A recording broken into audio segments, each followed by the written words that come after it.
فرمایا کرتے تھے جی چاہیوں سے نکلنے کی ہے. ارے بھائی جی کیا نہیں چاہتا, دل کیا نہیں چاہتا, جی کیا نہیں چاہتا, وہ سب چاہتا ہے, سب چاہتا ہے, لیکن خواہش کوئی ایک نہیں ہوتی. ہزاروں خواہشیں ایسی کہ ہر خواہش پہ دم نکلے, ایک ایک پہ دم نکلتا ہے. ایسی ہزاروں ہیں, ہزاروں خواہشیں ایسی کہ ہر خواہش پہ دم نکلے. بہت نکلے میرے ارمان, لیکن پھر بھی کم نکلے. آدمی ایک ایک ارمان پر اپنی زندگی لگا دیتا ہے, اور وہ ارمان پورے نہیں ہوتے. وہ انہیں ارمانوں کو لے کر زمین کے سینے میں دفن ہو جاتا ہے. اپنے ارمانوں کو اپنے سینے کے صندوق پہ بند کر کے زمین کا پیوند بن جاتا ہے. تو ایک راستہ ہے. اور مولانا ایسا فرماتے تھے کہ یہ ساری محنت جی چاہیوں سے نکلنے کی ہے. بہت کچھ جی چاہتا ہے ان سے نکلنے کی ہے, اور رب چاہی کی طرف آنے کی ہے. جی چاہیوں سے نکلنے کی ہے, رب چاہی کی طرف آنے کی ہے.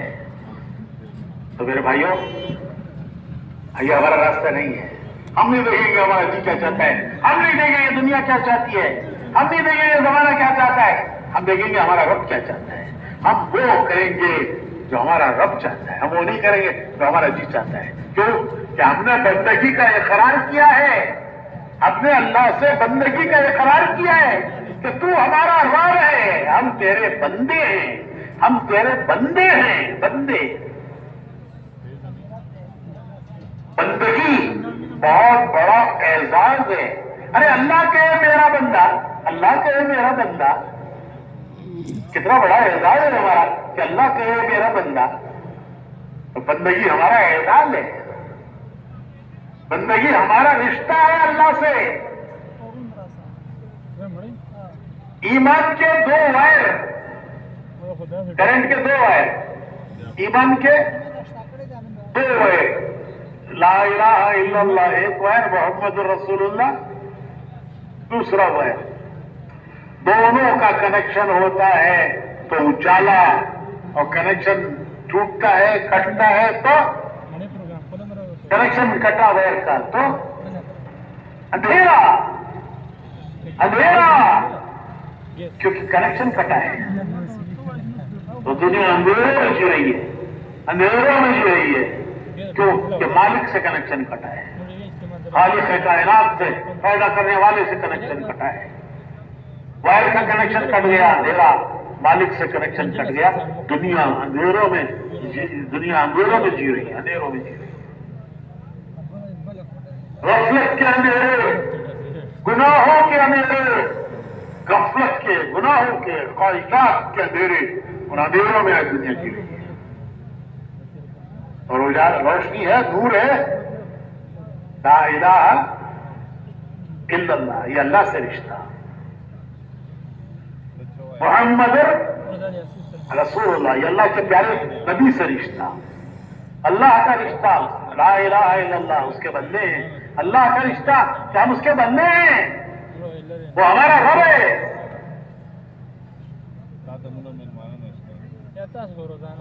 اللہ تعالیٰ فرماتے ہیں کہ میرے پیارے نبی, اگر میرے بندے آپ سے پوچھیں کہ ہمارا اللہ کہاں ہے, آپ سے اگر میرے بندے پوچھیں ہمارا اللہ کہاں ہے, وہ اللہ جس کے سامنے ہم ہاتھ باندھ کے کھڑے ہوتے ہیں, جس کے سامنے ہم زمین پر ماتھا ٹیکتے ہیں, ناک رگڑتے ہیں, ماتھا ٹیکتے ہیں, ہاتھ پھیلا کر اپنی حاجتیں اور ضرورتیں اس سے مانگتے ہیں, وہ ہمارا اللہ. فرشتوں سے اللہ کہتے ہیں خالق کائنات. کوئی بڑا آدمی کہتے ہیں یہ میرا دوست ہے, فلاں آدمی میرا دوست ہے, تو وہ خوشی سے پھولے نہیں سماتا کہ دیکھو فلاں نے مجھے اپنا دوست کہا ہے. اور یہاں خالق کائنات, رب کائنات فرشتوں سے کہہ رہے ہیں کہ زمین پر میرا دوست کون, ابراہیم. کتنا بڑا مقام ہے, لیکن دوست کو بھی امتحان سے گزارا، امتحانوں سے گزارا، ایک نہیں کئی امتحانوں سے گزارا۔ قرآن کریم میں ہے وَإِذِ ابْتَلَىٰ إِبْرَاهِيمَ رَبُّهُ بِكَلِمَاتٍ فَأَتَمَّهُنَّ وَإِذِ ابْتَلَىٰ إِبْرَاهِيمَ رَبُّهُ بِكَلِمَاتٍ فَأَتَمَّهُنَّ، ہم نے ابراہیم کو امتحانات سے گزارا۔ ابتلا کہتے ہیں آزمائش، جس چیز سے آزمایا جائے۔ اللہ پاک فرماتے ہیں ہم نے امتحانوں سے ابتلا وَإِذِ ابْتَلَىٰ إِبْرَاهِيمَ رَبُّهُ بِكَلِمَاتٍ فَأَتَمَّهُنَّ، انہیں امتحانوں سے گزارا اور وہ تمام امتحانات میں کامیاب اترے، پورے کامیاب اترے۔ تو دوستوں کا بھی امتحان لیتے ہیں، صرف گناہگاروں کا امتحان نہیں ہے، دوستوں کا بھی امتحان ہے۔ صحت بھی امتحان ہے، اور بیماریاں لا کر کے بھی امتحان لیتے ہیں۔ حضرت ایوب علیہ السلام بڑے نبیوں میں ہیں، ان کا صبر مشہور ہے، صبر ایوبی محاورہ ہے کہ ایوب علیہ السلام کا صبر، نبیوں میں صبر کرنے والے، ہر نبی کی کوئی ایک خاص صفت وصف ہوتی ہے، ان کی خاص صفت تھی صبر، تو صبر ایوبی، انہیں اللہ نے امتحان بیماریوں میں ڈال کر امتحان لیا، بیماریاں بڑھ گئی تو وہ آبادی سے نکل کر ایک پہاڑ کے غار میں انہوں نے بیماری کے دن گزارے۔ وہ ان کے لیے آئی سی یو تھا، جیسے اسپتالوں میں آئی سی یو ہوتے ہیں، بیماری بڑھ جاتی ہے تو آئی سی یو میں رکھتے ہیں، کہتے بھائی آئی سی یو میں ہے، کیا مطلب کہ بیماری بڑھ گئی ہے۔ ایوب علیہ السلام کا آئی سی یو تھا پہاڑ کا غار، بستی سے باہر، وہاں انہوں نے بیماری کے دن گزارے، سب نے ساتھ چھوڑ دیا، بیٹوں نے بھی ساتھ چھوڑ دیا۔ جب حالات اچھے ہوتے ہیں سب ساتھ دیتے ہیں، جب حالات بگڑتے ہیں تو سب ساتھ چھوڑ دیتے ہیں، بیٹوں نے بھی ساتھ چھوڑ دیا۔ ایک بیوی اکیلی تنہا وہ اس غار میں ان کی تیمارداری کرتی رہی، ان کی خدمت کرتی رہی۔ جب بیماری بہت بڑھ گئی، تکلیف بڑھ گئی، تو انہوں نے اللہ کو پکارا، وَنَادَى ایوب علیہ السلام نے اللہ کو پکارا، ربی انی مسنی الضر وانت ارحم الراحمین، اے میرے اللہ اس بیماری میں میری تکلیف بہت بڑھ گئی ہے، مجھے اس بیماری میں بہت تکلیف پہنچائی ہے، اور تو بڑا رحم کرنے والوں کا رحم کرنے والا ہے، بڑا رحم کرنے والا ہے، ارحم الراحمین ہے۔ تو جواب آیا، جواب دعا کا جواب آیا، ایوب وہ سامنے کے پہاڑ میں ٹھوکر مارو۔ جب انہوں نے اس پہاڑ میں ٹھوکر ماری تو ایک چشمہ ابلا، وہاں سے ایک چشمہ نکلا،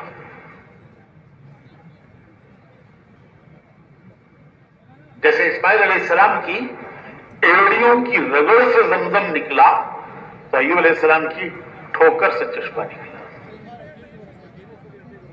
اور اللہ تعالیٰ نے حکم دیا کہ اس چشمے سے نہاؤ اور اس کا پانی پیو۔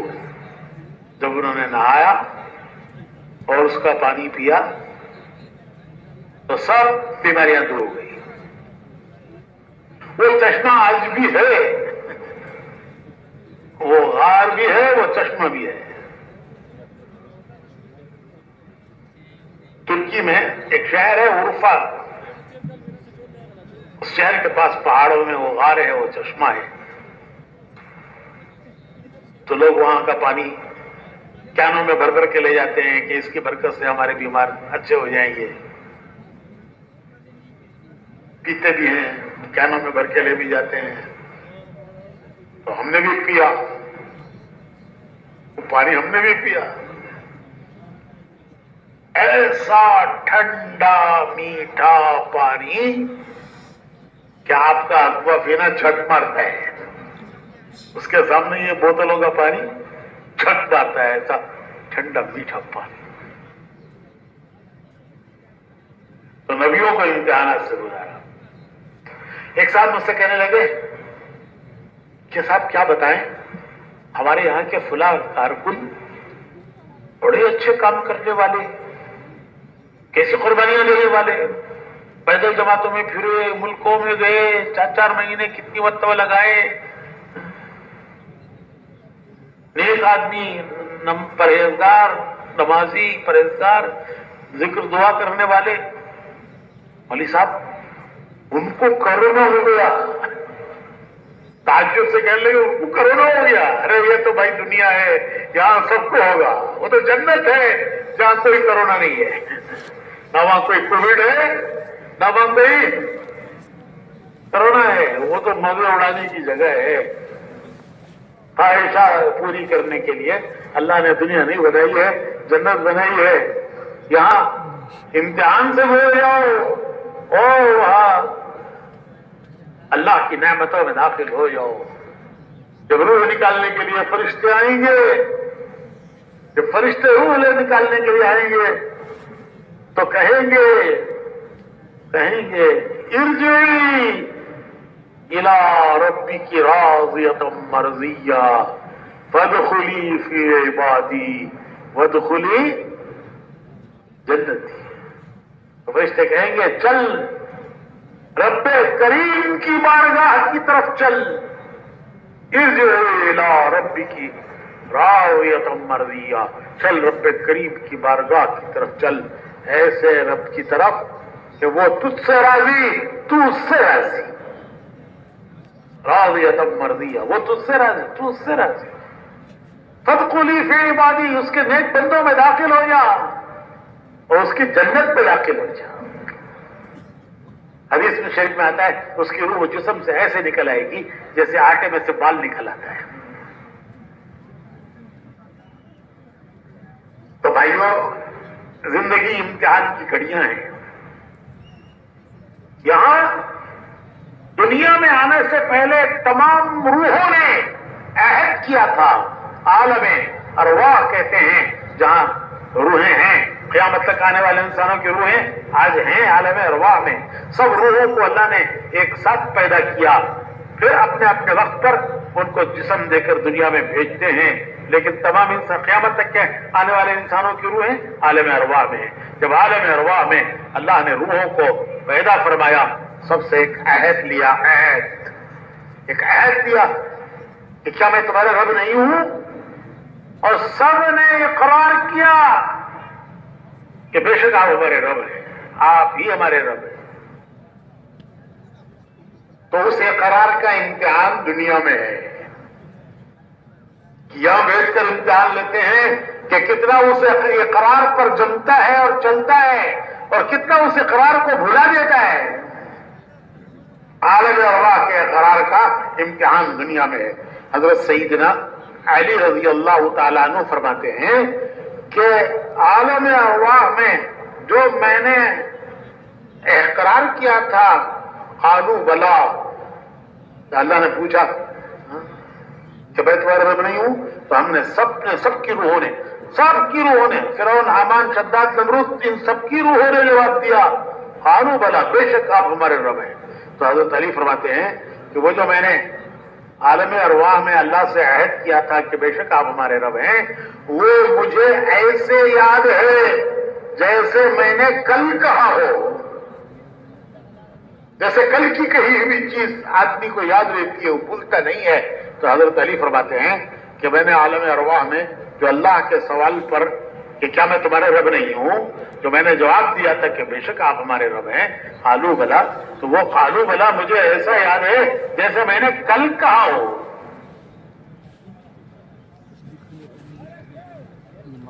تو بھائیو، ایک امتحان کی جگہ پر ہم ہیں، اور ہمارا ہر فعل، ہر عمل، ہر حرکت، ہر بول وہ امتحان ہے.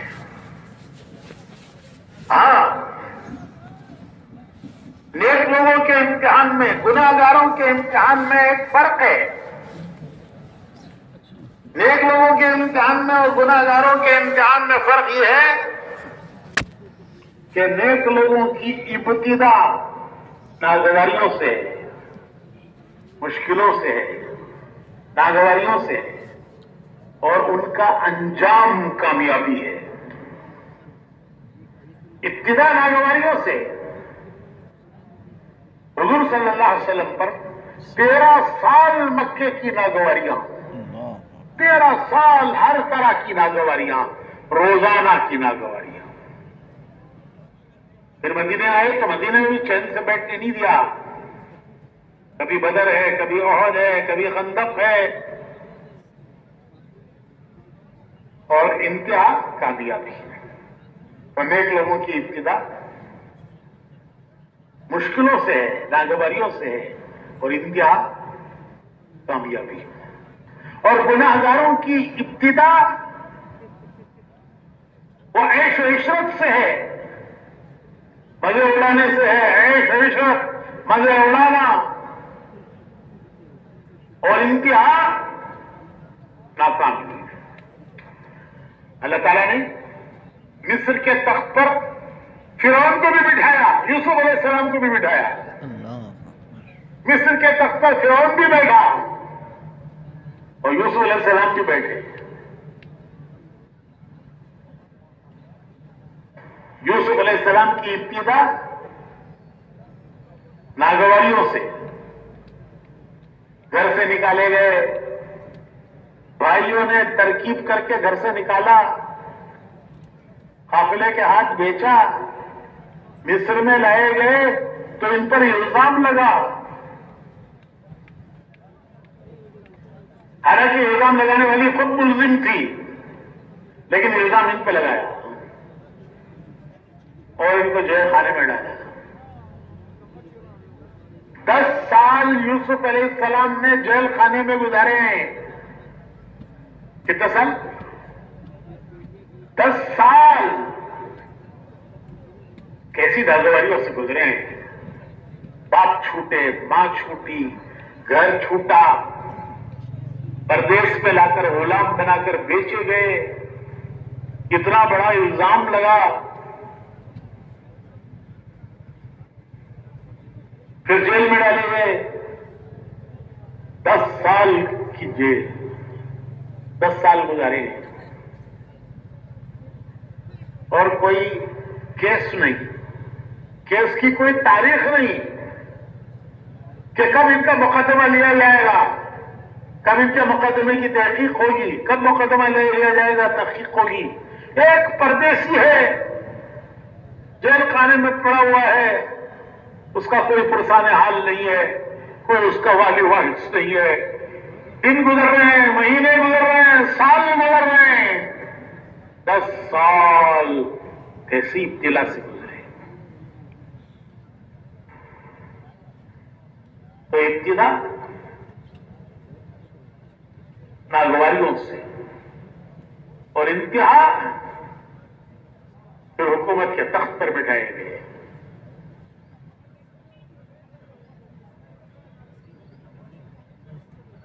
خیات کا زمانہ ایسا آیا کہ پورے عرب میں کہیں اناج نہیں ملتا تھا، صرف مصر میں اناج ملتا تھا. انہوں نے انتظام ایسا کیا کہ پہلے جو 7 سال اناج نکلا اس کو بالیوں میں رکھا، اور جتنی چیز ضرورت ہوتی تھی اتنا نکالتے تھے.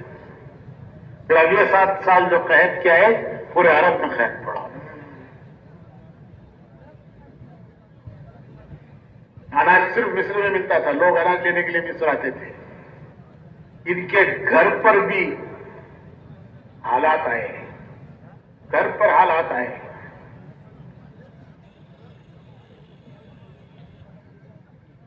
کھانے کے لیے کچھ نہیں رہا گھر میں.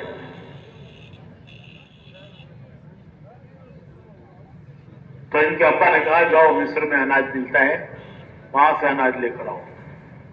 تو اناج لینے کے لیے مصر آئے. نبی کا گھر میں کچھ کھانے کے لیے نہیں رہا. اناج سب ختم ہو گیا، کھیت جل گئے، قحط کی وجہ سے سوکھا پڑا. نبی ہے گھر میں اور ایسی مشکل سے زندگی گزر رہی ہے. ان کے بھائی آئے، یوسف علیہ السلام تخت پہ بیٹھے ہیں. ان کے آرڈر سے، ان کے حکم سے اناج ملتا ہے کہ کس کو کتنا اناج دینا ہے. تو اناج دینے کے لیے کون آئے ہیں؟ بھائی آئے. زمانہ گزر گیا، پتہ نہیں کتنا زمانہ گزر گیا، پچھڑے ہوئے کہ بھائیوں نے ان کو پہچانا نہیں کہ یہ مصر کے تخت پر بیٹھا ہوا ہمارا بھائی ہو سکتا ہے. ہم نے تو بیچ دیا تھا، پھر پتہ نہیں کہاں گیا. یوسف علیہ السلام اپنے بھائیوں کو پہچان گئے، یہ میرے بھائی ہیں. انہوں نے آ کر دربار میں یوسف علیہ السلام سے یہ کہا کہ ہم شریف گھر کے لوگ ہیں، ہمارے گھر پر بہت مشکل پڑی ہے، ہمارے کھیت سوکھ گئے، ہمارے پاس گھر میں کھانے کے لیے کچھ رہا نہیں. جو کچھ ہمارے گھر میں بچا ہوا تھا وہ سمیٹ کر ہم لائے ہیں. جو آپ ہمیں اناج دیں گے یہ اس کی قیمت نہیں ہے، جو ہمارے پاس تھا وہ ہم پیش کر رہے ہیں، اور جو آپ ہمیں اناج دیں گے وہ ہمارے اوپر احسان ہوگا. تو 1 سال اناج دیا، دوسرے سال یہ فرمایا کہ پھر آؤ گے تو پھر اگلے سال کا دیں گے، اور اپنے بھائی کو بھی ایک چھوٹا جو تمہارا چھوٹا ہوا ہے اسے بھی لے کر آؤ. اور جب وہ اناج لینے کے لیے دوسرے سال نکلتے ہیں تو یعقوب علیہ السلام اپنے بیٹوں سے کہتے ہیں کہ بیٹو جب مصر جاؤ تو یوسف کو تلاش کرو. مصر جاؤ تو یوسف کو تلاش کرو، شاید کہ اللہ مجھے اس سے ملنا نصیب کرے. بھائی کہنے لگے کہاں کا یوسف؟ ارے کہاں کا یوسف؟ بڑھاپے میں ایسے ہی خیالات آتے ہیں، بڑھاپے میں آدمی کو ایسے ہی خیالات آتے ہیں. کہاں کا یوسف؟ برسوں گزر گئے، گھر سے بچھڑے ہوئے برسوں گزر گئے. یہ بھی پتہ نہیں زندہ ہے کہ مر گیا، اور زندہ ہے تو کہاں ہے. اور یہ دیکھو بوڑھے میاں کہہ رہے ہیں یوسف کو تلاش کرو. کہاں جا کے سمندر میں تلاش کریں گے مچھلی کو؟ تو حضرت یوسف علیہ السلام کہتے ہیں کہ بیٹو، میرے بیٹو، میں اللہ کی رحمت سے مایوس نہیں ہوں. میں اللہ کی رحمت